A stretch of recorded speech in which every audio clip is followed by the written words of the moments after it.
welcome back to my channel. Today is one of my favorite videos to film every year, and that is my best books of the year. I read 138 books this year, and it was really hard to narrow down this list and pick out ones that were my favorites. Now, I am doing a separate video for my best romance books of the year. I always do one best of for romance and then just a general best books of the year. So this is going to be all of my favorite non-romance books that I read this year. I have 9 books here that are my best books, but first I want to thank the sponsor of today's video, which is Likewise. So Likewise is this really cool app where you can get recommendations for TV shows, movies, and books based on other things that you like. So when you download the app, it will ask you about all of your preferences, and you can pick the genres that you like and then pick out 10 books that you love, and based on what you choose, it will then recommend you new things to try. So every day you will get a new batch of recommendations from them, and you can go through them and decide which ones you're interested in and which ones you're not, and you can save the ones that you like, and so they'll all be stored in one place. One of the books that they recommended me today was The Extraordinaries by TJ Klune, which is one of his only books that I don't know much about, so I was excited to get that recommendation. You can also create lists or find ones made by other people and ask the community for specific book recommendations. For example, I found a list of recommendations for people who loved The House in the Cerulean Sea, which is one of my favorites, so I went through this whole list and saved a bunch of books from it. And I really like the ask feature because sometimes I want a very specific type of book that you can't just easily find on Google. I also already made a list of all the books that I talk about in this video, so you can go find my favorites of 2021 book list and save the recommendations that I give. So this app is totally free, and you can download it using the link in my description, and once you do download it, you can go follow me. My profile is at Riley Marie,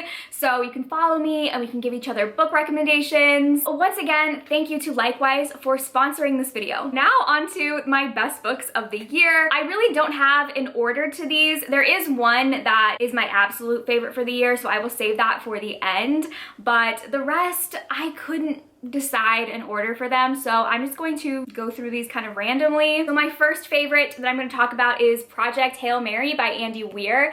Now, this is a book that was a total surprise to me. This was not a book that I was planning on picking up or even wanted to pick up. I read this for a video that I did where I read your best books of the year, and this was one of the ones that was chosen, and I ended up loving it. It's probably my all-time favorite sci-fi book ever. I am so shocked with how much I ended up loving it. So basically this follows this man who wakes up with no memories and realizes that he is on this spaceship where his only 2 crewmates are dead. He's the only one left alive. He doesn't know who he is or why he's there, and he discovers that he somehow was put onto this mission to save Earth and humanity because the Earth is no longer going to be habitable to humans. So this goes back and forth between the 2 timelines, one of him being on the spaceship of this mission and trying to remember why he's there and what he's supposed to be doing,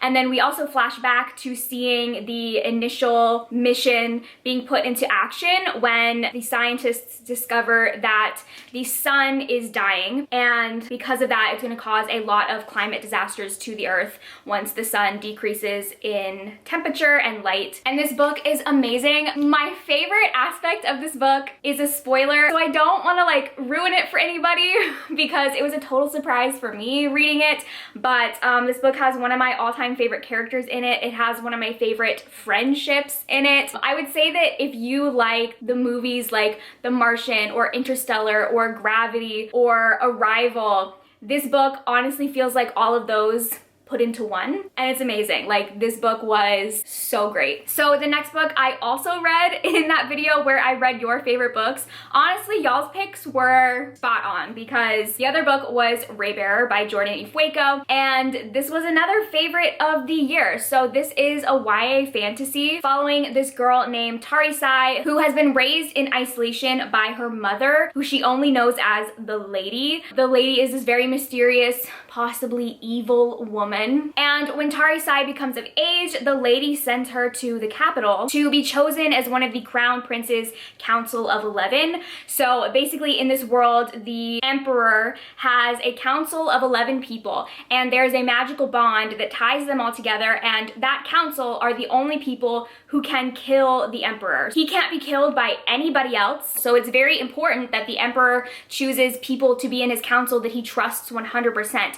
And within that bond, they kind of have like a psychic link to each other. They can feel each other's emotions. The emperor's son, the prince, is building his council of 11, and Tarisai has been tasked to infiltrate that council, and when the time comes, to murder the prince. The only problem with that is that once she meets the prince, she becomes best friends with him, and he becomes the one person in the world that she feels love and connection to. This book was fantastic. Like, I have not loved a YA fantasy book as much as this in a long time. It felt very fresh and new, and the writing honestly reminded me of N.K. Jemisin a little bit. I just loved this so much. I really need to read the sequel because it's a duology and I'm dying to know how it wraps up. I highly recommend this. Speaking of N.K. Jemisin, the next book that I have is The 100,000 Kingdoms. N.K. Jemisin is one of my all-time favorite authors. Her writing is just always so perfect and beautiful. Her world building, her characters, amazing. And this book was no exception. I loved this book. So in this book, we're following Yen, who after her mother dies, she is summoned to the Sky Kingdom, and there she finds out that she is actually the heiress to the king, and he basically wants her to compete against her two cousins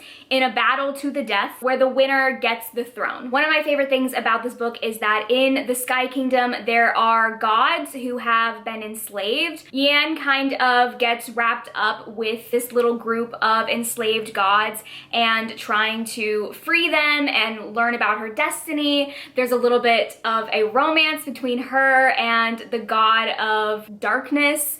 I loved this book. So the next book is They Never Learn by Lane Fargo. So this is a thriller that I became obsessed with. Basically, we're following this professor at an academy, and she has a very dark secret. That is, she kills men on campus who assault women. So far, she has gotten away with it, but her last kill got some attention from the FBI, and now there is an agent on campus who is investigating the deaths that have happened. This book was everything I wanted the movie Promising Young Woman to be, and more. There was a sapphic romance in here that I loved. We're following a main character who is a bad person who does really bad things, but like, good for her. We support her. This was my favorite thriller of the whole year, probably one of my favorite thrillers of all time. It was just so amazing. The next book that I have is Under the Whispering Door by TJ Klune. So this follows a guy named Wallace who honestly sucks. He is a really bad person, he's really mean, he is uncaring, and then he dies. And after he dies, a reaper comes to collect him, to bring him to the ferryman who is responsible for ferrying the newly dead from our world into the spirit world. But Wallace is not ready to cross over. He still has things that he wants to experience. And so he is given 7 days to live an entire lifetime and come to terms with his life and his death. And this book was so amazing. There is a romance in here between Wallace and the ferryman that I loved. I loved all of these characters. There's a ghost dog that is so adorable. This book really touches on grief and loss, but in a very hopeful way. I cried sad tears, I cried happy tears. This book made me feel a lot of things. You can tell how much I love this book that there's certain pages that are ruined because my tear marks fell on the page. The next one I have is one that I read really early in the year, and that is Hench by Natalie Zena Walcott. This is a book about superheroes and villains. It's basically like in a world like Marvel where there's superheroes flying about, saving people, everybody knows about them, except they cause a lot of destruction. Our main character actually works as like a temp agent for villains, so she does a lot of like data keeping for supervillains. And one day on the job, she has a run-in with a very famous superhero where he throws her across the room using his super strength. It puts her in the hospital and leaves her permanently disabled. That is sort of her villain story origin. She now has a one-track mission of revenge and taking down superheroes, and she uses all of the data that she has collected to prove that superheroes are actually causing more damage and harm than they are saving people when they burst through the cities, knocking down buildings, throwing cars. And so she works with one of the most notorious villains who has a long-standing rivalry with the superhero that she's trying to take down. I loved this book. Like, this book was so much fun. I loved seeing like the slow descent of this character into becoming a very vicious villain and the rage that she felt. Literally the only bad thing about this book for me is that it's a standalone. I would love to have seen this be a sequel and a series because I just want more of this story and this world with all of these characters. If you like superheroes, if you like Marvel, I highly recommend this. The next book that I have is a slightly weird one, and that is The Murders of Molly Southbourne by Today Thompson. So this is a really short little book about Molly, who is this girl, and every time that she bleeds, a clone of her is born from that blood with the sole intent of coming after her and murdering her. So her bleeding is basically a death sentence, and she spent her whole life trying to prevent herself from getting any injuries and drawing any blood. She's trying to find a way to figure out why this is happening in order to stop it from happening. It's super weird, but I loved it. It kind of gave me like Orphan Black vibes, except if all of them were trying to kill each other. It was just like a super fun read. I really loved this. The next book that I have is The Holo Places by T. Kingfisher. So this is a very bizarre horror book. It's kind of like Portal / cosmic horror. This is about a girl who is helping her uncle take care of his museum. So he has this really bizarre museum of like oddities and taxidermy and just like strange eclectic things that people have donated or that he's collected. And one day, as she's working in the museum, she finds a hole in the wall and that leads to a room, and her friend decide to go through the hole in the wall and follow the hallway that takes them to another door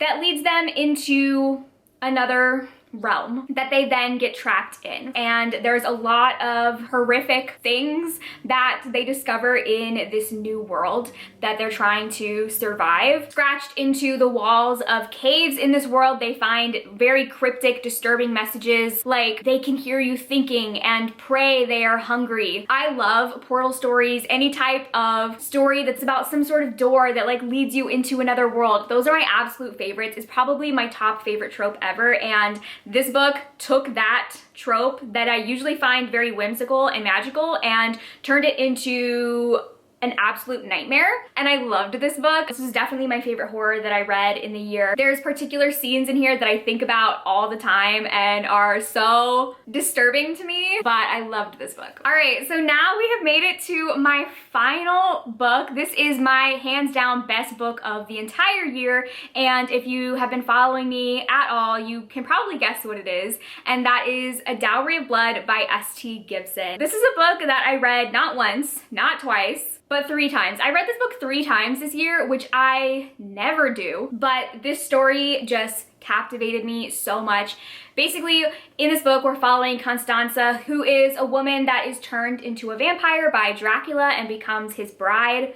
And this book is told as a letter that she writes him after she murders him to explain why she did it and what led her to it. So the book starts with her dying and Dracula coming upon her and turning into a vampire, and it follows them over hundreds of years, traveling all over Europe and Asia, where they meet new people and turn more people into vampires, creating this harem. So not only is this the most beautiful writing that I have ever read in my life. This is the kind of book that the writing is so lyrical and beautiful that I want to tattoo every single quote onto my body. But this book really deep dives into abusive relationships and power dynamics and consent, and really explores somebody trying to escape that situation where their agency and their consent and their identity has been completely stripped from them. So this was hands down my best book of the year, probably one of the best books that I've read of all time, all year. Anytime anyone has asked me for a book recommendation, this is the one that I've recommended.